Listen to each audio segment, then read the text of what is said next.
Bismillahirrahmanirrahim. Assalamualaikum warahmatullahi wabarakatuh. Alhamdulillahi rabbil alamin. Allahumma fasalli wa sallim ala sayyidina wa nabiyyina wa maulana Muhammadin wa ala alihi wa ashabihi wa azwajihi wa dzurriyyatihi wa man tabi'ahum bi ihsanin ila yaumiddin. Amma ba'du.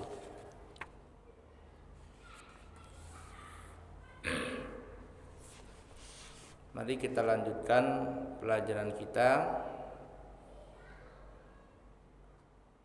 masih membahas tentang hadis-hadis yang berkaitan dengan salat. Hadis yang diriwayatkan oleh Imam Tabrani.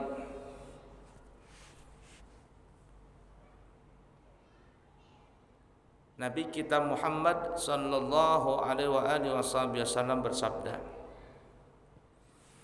"Innal 'abda idza qama fi sholati futihat lahu abwabul jannah wa kushifat lahul hujubu wa kushifat lahul hujubu bainahu wa baina rabbih wastaqbalatul hurul 'ain ma lam yamtakhid aw yatanakha."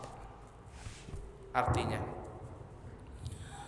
sesungguhnya apabila seseorang hamba itu mendirikan salat, kalimatnya qoma, yakni mendirikan, bukan mengerjakan. Karena mendirikan dengan mengerjakan itu berbeda dari segi pemaknaannya. Kalau mengerjakan, ya orang hanya mengerjakan saja. Artinya banyak orang yang sholat tetapi maksiat tetap jalan. Sholat ya, tapi maksiat tetap jalan. Ya dia mencuri lah, ya dia korupsi lah, ya dia apa begitu.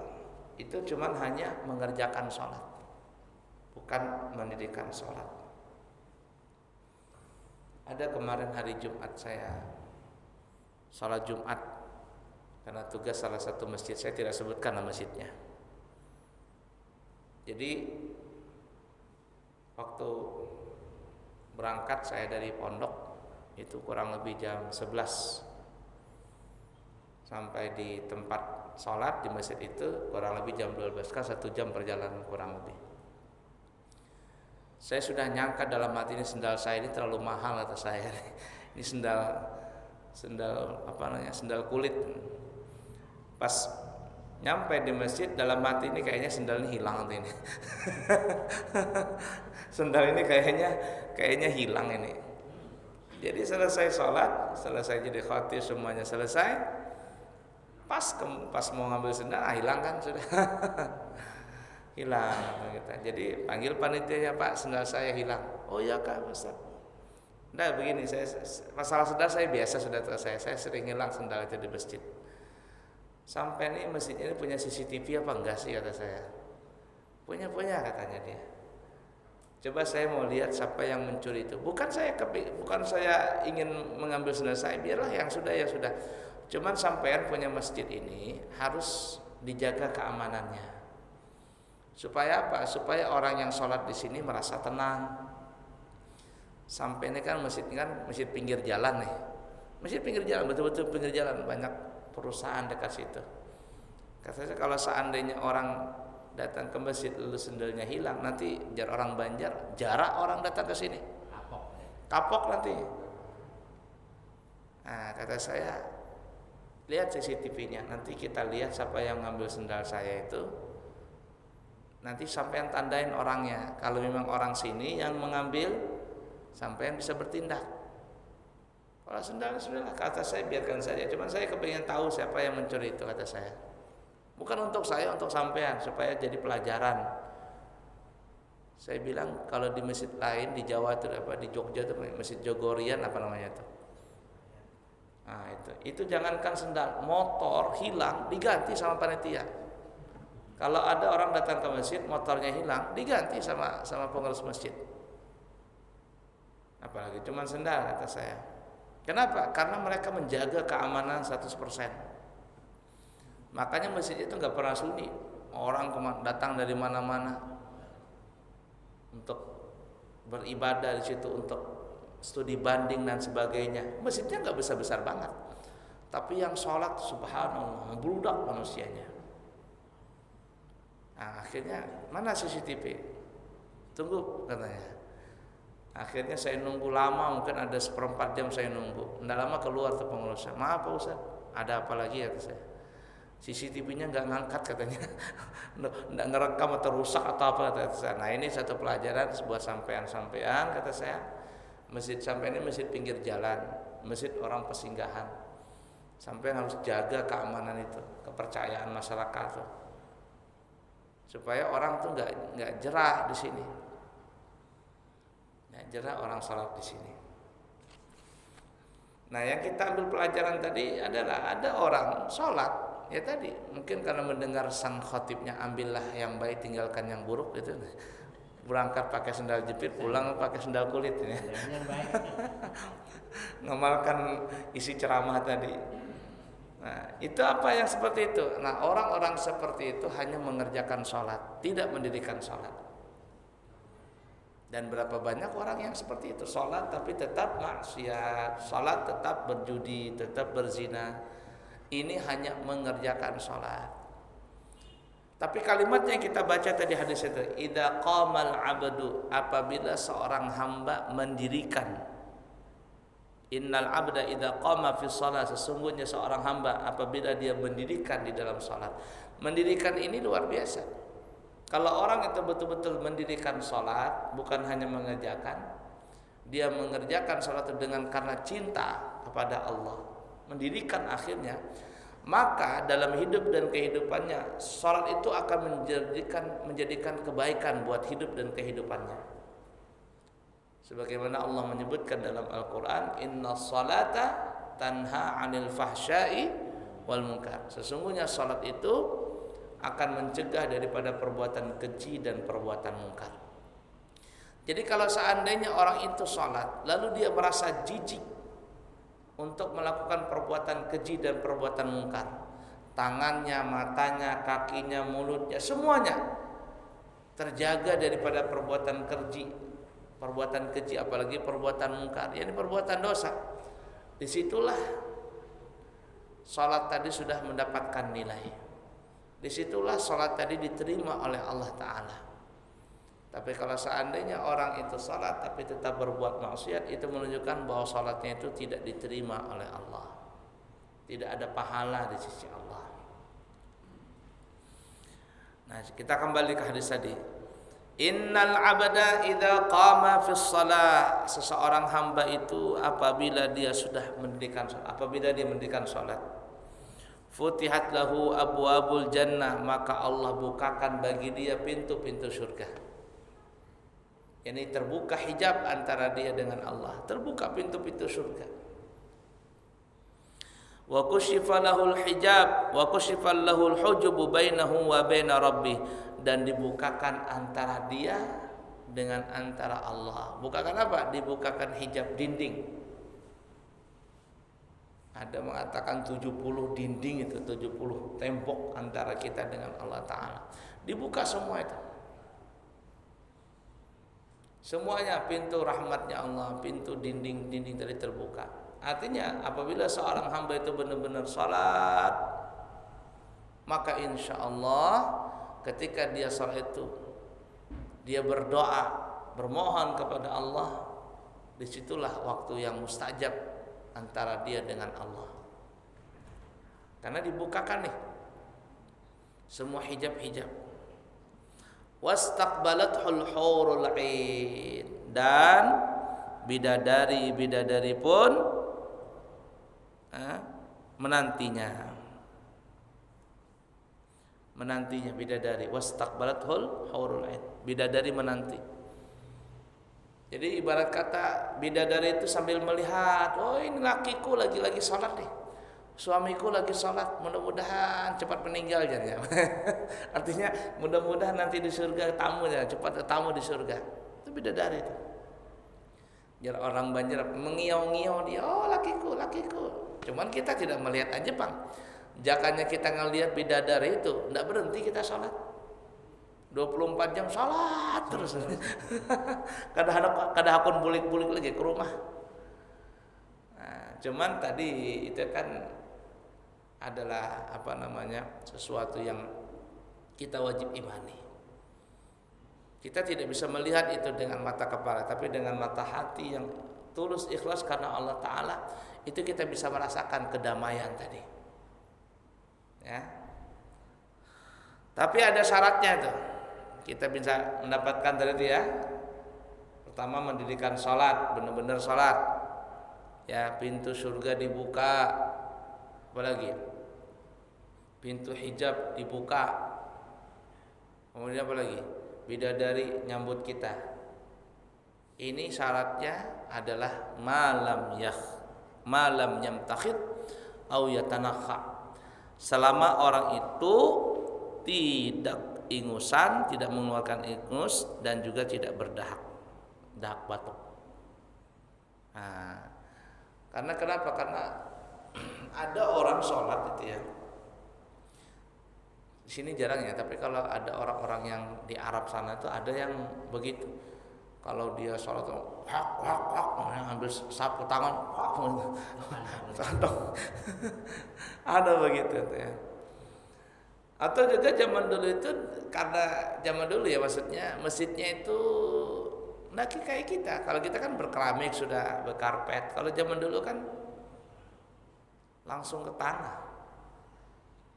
Makanya ada di dalam riwayat itu dikatakan ketika Nabi sedang duduk bersama sahabat-sahabatnya, ada Arab Badui, tiba-tiba dia bangun dari tempat duduknya lalu dia ke belakang situ. Buang air kecil, begitu buang air kecil di dalam masjid. Berdiri lagi.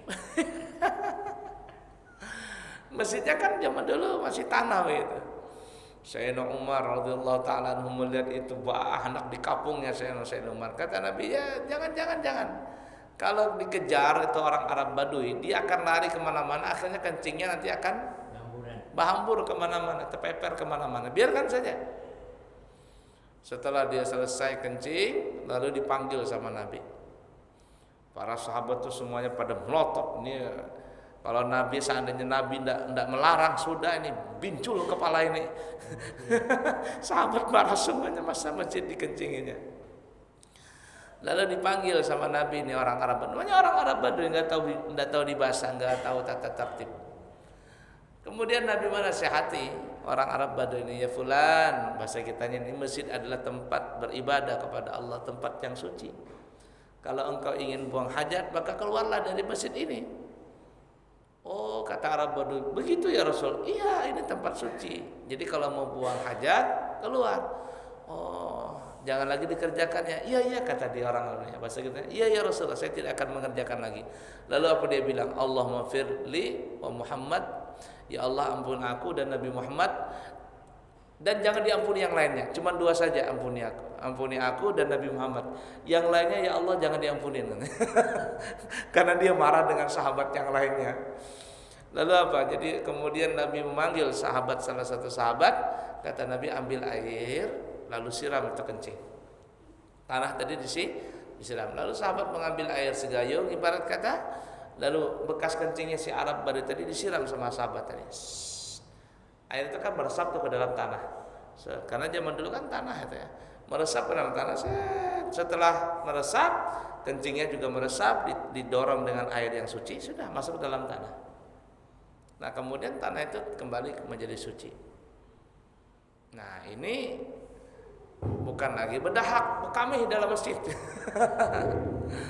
Nah, zaman dulu mungkin seperti itu masjidnya. Jadi ada orang sholat lalu dia beludah ke tanah ke masjid begitu. Lalu dia ada membuang hingus, nah itu. Nah, kalau ada yang seperti itu maka batal ruah jar orang Banjar. apa ruah itu bahasa itu? Expire lah, tidak berlaku lagi. Bidadari nggak mau lagi ngelihat, pintu surga tertutup, hijab antara dia dengan Allah tertutup. Tuh. Kenapa? Karena dia melanggar syarat tadi. Syaratnya kan jangan berdahak, jangan juga membuang ingus. Nah seperti itu tuh. Ya, jadi ada orang-orang kok di Mekah sana banyak. Ya itu. Jadi yang dimasukkan di sini berdahak ini adalah dipalitkan ke masjid. Apa dipalitkan tuh ya? Apa bahasa Banjar dipalitkan? Dioleskan, dibuang ke masjid. Nah ke dinding masjid kah atau kemana begitu? Atau ke lantai masjid begitu. Kalau seandainya ada orang membuang ingus begitu, ya mungkin saja zaman dulu kan masjidnya dari tanah, maka batallah nang syarat tadi, nang faedah tadi, yakni pintu surga tertutup, nggak jadi terbuka. Antara hijab antara dia dengan Allah, hijabnya yang tadi terbuka tertutup kembali.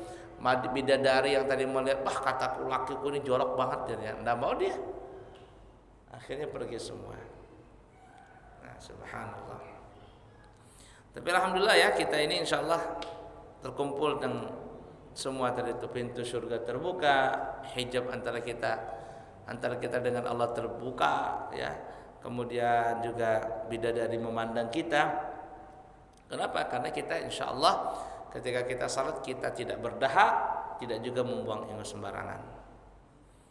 Ala kulli hal seperti itu. Kemudian ada riwayat hadis Imam Ibnu Hibban, Nabi kita bersabda sallallahu alaihi wasallam, jar Nabi, innal abda idza qama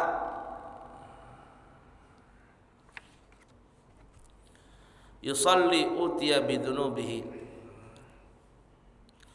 fawudi'at ala rasihi aw ala atiqihi fakullama raka'a aw sajada tasaqatat anhu. Yang artinya sesungguhnya kata Rasul, sesungguhnya apabila seorang hamba itu mendirikan salat, maka didatangkan dosa-dosanya, dikumpulkan dosa-dosanya dan diletakkan di atas kepalanya atau pundaknya. Jadi kalau dia salat, dosa-dosanya itu ditaruh di kepala, ditaruh juga di pundak. Fakullama raka'a, maka setiap kali orang itu ruku aw sajada atau dia sujud, tasaqatas anhu, maka dosa-dosa itu akan berjatuhan. Kalau kita ruku nih, jatuh dosa di kepala.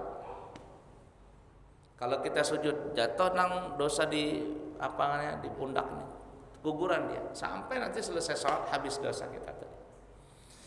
Tapi ini dosa-dosa kecil. Kalau dosa besar, maka dihajarkan dengan taubatan nasuha.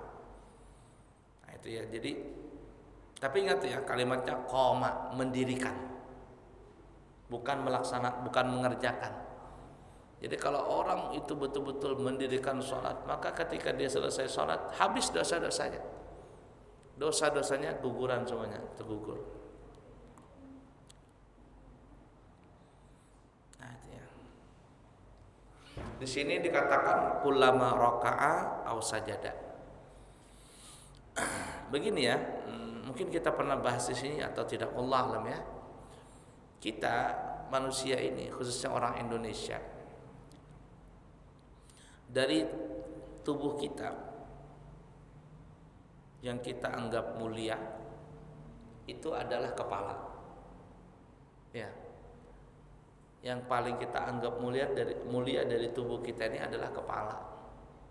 Kenapa? Karena kepala ini, di si kepala ada mata, ada hidung, ada mulut, ada telinga, ada otak kanan, ada otak kiri.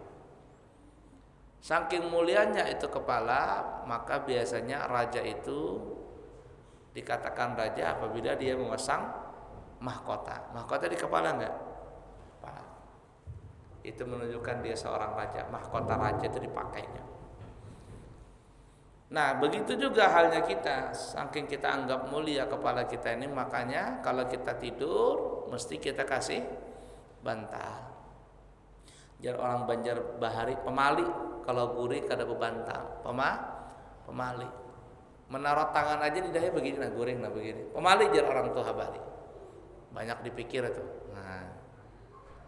Jadi kenapa seperti itu? Karena kita memuliakan kepala kita. Sehingga terus terang kalau kita punya kepala ini dipegang sama orang lain, kita akan marah itu. Hanya satu orang yang berani megang kepala kita. Hanya satu orang yang berani megang kepala presiden. Bolak-balik dibolak-balik kepalanya. Siapa? Tukang cukur. Tukang cukur. Nah, polak sana. Nah, melawan tadi walaupun presiden. Nah, diputar balik, diputar sini. Tukang cukur itu. Tapi selain tukang cukur, kita itu merasa marah kalau kepala kita itu dipegang orang di apa gitu. Kenapa? Karena kemuliaan kepala tadi. Kepala rajanya putar-putar. Kepala raja ditukurin. Ala kulli hal ya. Jadi tapi yang hebatnya ya, yang kita anggap mulia ini, pinggul kita yang kita anggap hina, pinggulnya kan kita tempat keluar najis nih. Tapi pada saat kita sholat ruku, makanya sebenarnya kullama raka'a, ketika kita ruku, dosa-dosa kita itu berguguran. Kenapa? Kepala yang kita anggap mulia ini, ternyata pada saat kita ruku, ternyata kepala dengan pinggul itu sama rata. Yang pinggul tadi tempat keluar najis, ya enggak? Tempat najis kita keluar dari pinggul tadi, alat kelamin depan, alat kelamin belakang. Pada saat kita ruku, ternyata kepala kita itu sama rata dengan pinggul kita, sama kubul dan dubur kita. Makanya kata Nabi kullama raka'a, setiap kali dia ruku orang itu ya, maka berguguran dosanya. Yang lebih dahsyat daripada ruku apa? Adalah au sajada, dia sujud. Ternyata ketika kita sujud, kita punya kepala yang kita anggap tadi mulia, letaknya di lantai, sedangkan sedangkan kita punya pinggul, kubul dan dubur kita lebih tinggi daripada kepala. Nah, sehingga disebutkan dalam riwayat hadis, aqrabu ma yakunul 'abdu 'inda rabbih 'azza wa jalla wa huwa sajidun fa'aktsiru du'a. Seorang hamba itu paling dekat dia dengan Tuhannya, dengan Rabbnya, itu adalah pada saat dia sujud. Pada saat sujud itu seorang hamba paling dekat dengan Allah Ta'ala. Kenapa? Karena kepalanya itu ternyata lebih rendah daripada dia punya pinggul tadi. Kemudian apa kata Nabi? Fa'aktsirud du'a, maka perbanyaklah doa di waktu sujud tadi. Tentu saja kalau kita berdoa dengan lisan, maka kita berdoanya mesti wajib dengan bahasa Arab. Kalau kita tidak bisa bahasa Arab, maka kita mesti berdoanya adalah dengan bahasa kita masing-masing, tapi di dalam hati. Kalau diucapkan dengan lisan, batallah salat kita. Nah, situ tuh seorang hamba dekat dengan Tuhannya tadi, di sujud tadi. Dan bukan hanya doa yang dikabulkan, tapi dosa-dosa diampuni, dosa-dosa berguguran. Semuanya nih ya, kumpul di kepala sama di pundak. Setiap ruku, apalagi sujud, guguran itu semua dosa. Selesai kita sholat, maka habislah dosa kita tadi. Alhamdulillah. Saya teringat ada satu cerita yang tadi kan kita bicara masalah mahkota nih ya. Di kepala tadi nggak boleh kepala itu dipegang, kita nggak ridho kalau kepala kita itu dipegang sama orang lain. Jadi ada gini ya,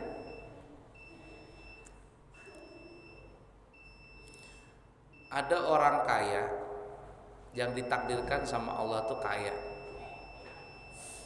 Saking kayanya dia bosan dengan kekayaan tadi, nggak bisa tenang dia.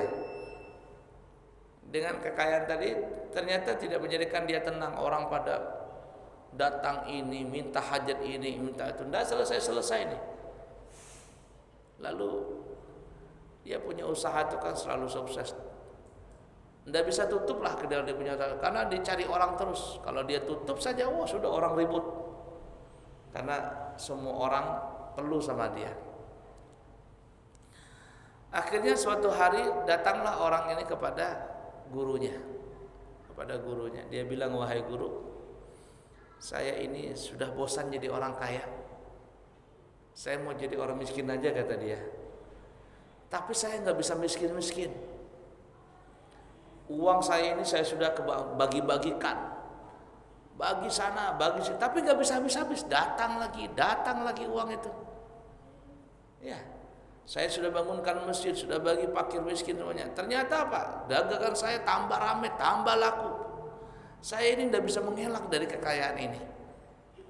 Akhirnya apa? Saya tidak bisa lagi sholat sunnah, tidak bisa lagi hadir di majelis taklim karena terlalu sibuk ini. Ada nggak guru caranya supaya saya miskin ini? Supaya saya nggak dikejar sama orang lagi?" Ya, kalau yang punya toko tuh, nah, kalau seandainya apalagi toko grosir itu ya, nggak buka aja ribut orang tuh, pom bensin itu, nah nggak buka aja, bertumbuhan orang di pom bensin. Jangan kalau salah kita, kalau nggak buka kita keluar dipukuli orang kita karena orang perlu bensin, perlu sebagainya. Gimana caranya, kata orang kaya ini, supaya saya jadi orang miskin? Orang nggak lagi ngejar-ngejar saya, nggak bisa lagi cari-cari saya. Gimana caranya? Lalu gurunya bilang, berdiam sebentar, kata gurunya. Setelah itu baru gurunya bilang, "Begini aja," katanya.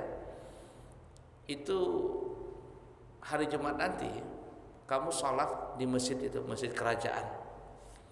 Kamu berada di sop pertama. Di sop pertama. Dan di situ biasanya juga ada raja, ada sultan ya, ada raja. Kalau sekarang namanya presiden lah. Karena dia orang kaya, semua orang pada tahu. Jadi kata gurunya, kamu nanti sholat Jumat di sop pertama dekat raja. Dekat raja. Nah, nanti setelah selesai sholat Jumat, kamu pukul kepala raja itu.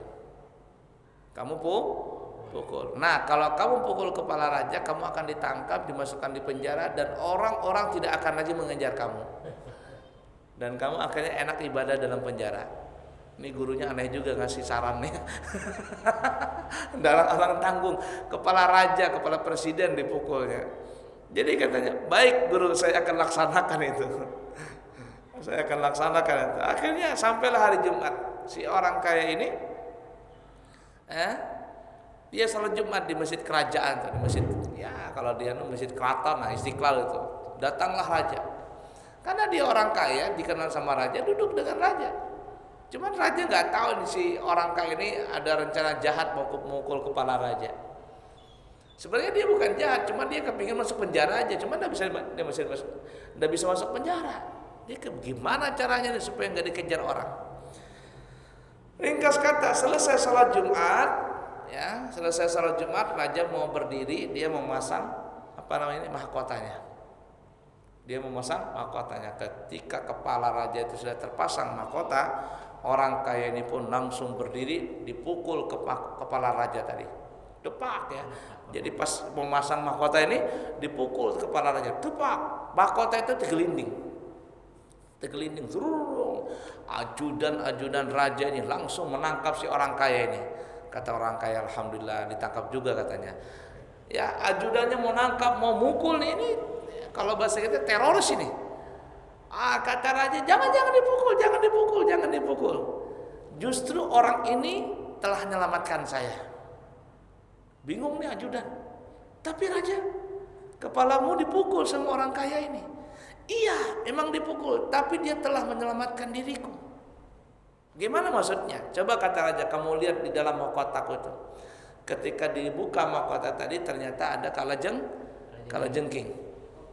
Ada kalajengking katanya. Coba kalau seandainya saya masang mahkota tadi, maka saya akan digigit kalajengking dan matilah saya. Untung ada orang kaya ini. Untung ada si orang ini.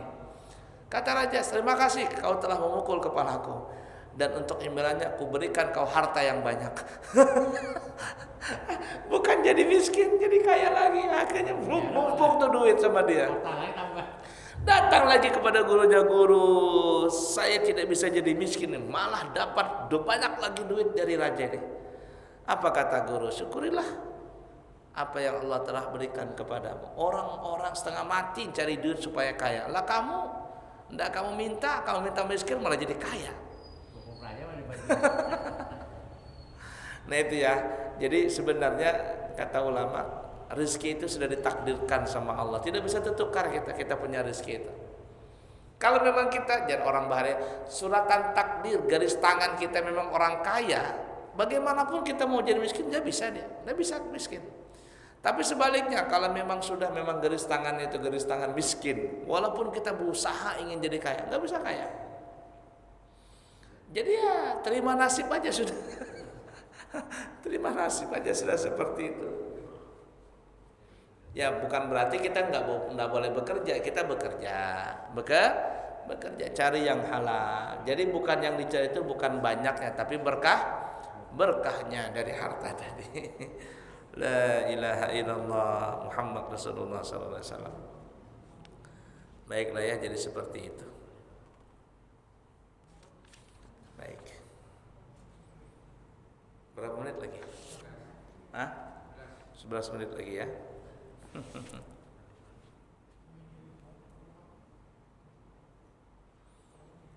Memang kalau rezeki itu ya, kalau sudah memang ditakdirkan untuk kita, bagaimanapun kita tidak bisa mengelak. Ini ada juga kisah lucu juga ya. Jadi ada sepasang suami istri. Sepasang suami istri ini dia belajar dengan seorang guru.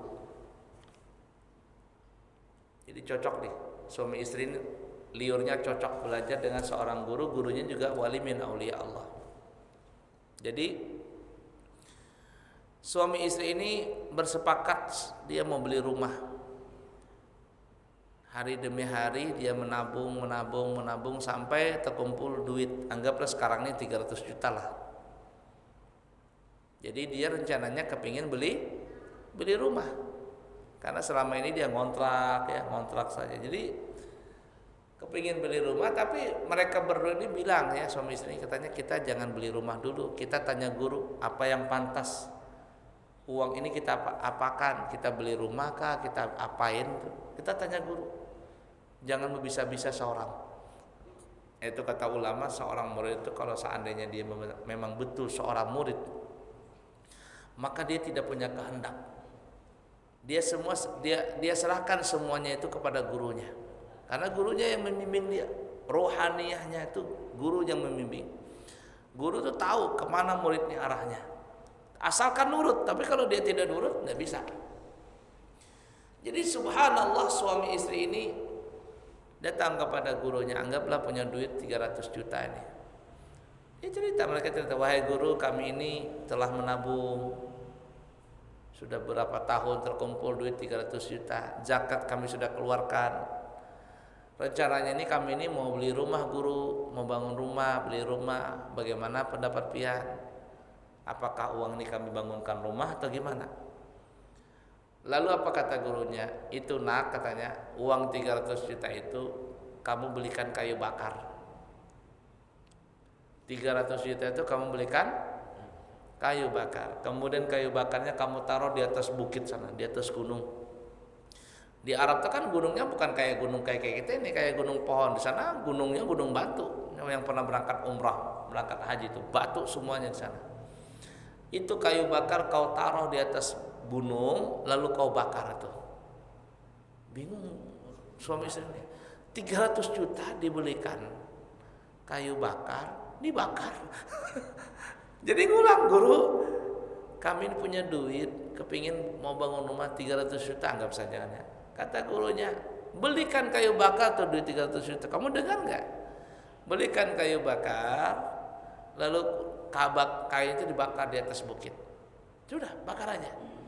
Sami'na wa ata'na nih murid. Ya guru, siap sudah. Ibarat kata setengah kecewa juga, tapi namanya guru, pasti di balik itu ada hikmahnya. Turuti aja sudah. Makanya orang Bali kalau menuntut untuk kayak orang mati. Kayak orang mati. Diapai guru harus sudah berdiam sudah. Jangan melawan guru, berdiam aja sudah. Karena di situ ada berkahnya nanti. Ringkas kata sami'na wa ata'na, kata suami istri ini. Lalu dia belikan kayu bakar itu. Kira-kira kalau 300 juta dibelikan kayu bakar berapa truk itu? Berapa truk tuh kayu bakar, diberikan kayu bakar di atas gunung, lalu dibakar tuh. Tung, mendirap api itu singganalan tuh api. Berminggu-minggu baru habis tuh kayu bakar tadi. Suami istri pulang ke rumah meratapi kayu 300 juta, akhirnya dibakar segitu aja. Rumah nggak ada. Mungkin kalau kita murid biasa nih, kurang ajar guru ini, guru aneh ini. Itu kita, tapi muridnya enggak, dia tahu nih. Nah, kurang lebih sebulan, setelah sebulan ada orang yang cari, polisi cariin dia nih. Ini orang kampung ini kan sudah, kalau orang kampung sudah bungul, kamu nurutin guru itu, mau aja dibilangin guru bakar duit segitu banyaknya. Itu guru kacau tuh, jangan diturutin. Tapi sang murid berdiam saja. Nah, kurang lebih sebulan datanglah polisi, ibarat kata polisi ya, mencari orang yang membakar kayu bakar di atas gunung tadi. Tanya sama masyarakat, siapa yang bakar kayu bakar di atas gunung kemarin? Siapa itu? Kata masyarakat, itu pak, tangkap aja tuh pak, itu memang orang kacau tuh. Akhirnya si polisi ini datang kepada orang suami istri yang kemarin membakar kayu bakar. Polisi bertanya, ya fulan, wahai bapak ibu, apakah bapak ibu yang membakar kayu bakar di atas bukit kemarin? Katanya, iya, kami yang membakar. Yang berhari-hari itu baru padam apinya. Iya. Mereka yang suami istri bilang, maaf pak, saya membakar kayu bakar di atas gunung tadi. Oh, tidak apa-apa, kata polisi, tidak apa-apa. Lalu suami istri bilang, apakah bapak datang ke sini ingin menangkap saya? Oh, tidak, saya tidak menangkap kamu. Lalu justru apa? Begini katanya. Coba, ini ada orang kaya ini. Coba cerita pak. Jadi orang kaya ini bilang, begini katanya. Saya waktu itu sebulan yang lalu kurang lebih, saya naik kapal. Saya itu membawa emas, anggaplah 10 kilo. Bawa emas 10 kilo. Pokoknya asal sambat aja sudah. Di tengah laut itu saya nggak tahu arah. Kompas saya mati. Tidak tahu timur, selatan, utara, tidak tahu lagi. Lalu saya bilang sama Allah, saya bernazar, ya Allah, kalau saya selamat, ada yang bisa menyelamatkan saya, bagaimanapun caranya, emas ini saya akan bagi dua. Daripada mati saya, lebih baik saya emas ini saya bagi dua. Nah, waktu itu saya melihat api di langit merah nih, ada asap merah membumbung. Saya bilang itu pasti daratan. Lalu saya bernazar dengan Allah Ta'ala, ya Allah, siapa yang punya api itu, maka saya akan berikan emas ini separohnya. Jadi kalau 10 kilo kira-kira 5 kilo ya, dibagi dua. Nah, ini emasnya 10 kilo, saya sudah bagi dua, ini punya kamu, ini punya saya. Nah, kira-kira kalau emas 5 kilo itu berapa miliar sudah duit itu? Berapa miliar? Akhirnya apa yang terjadi?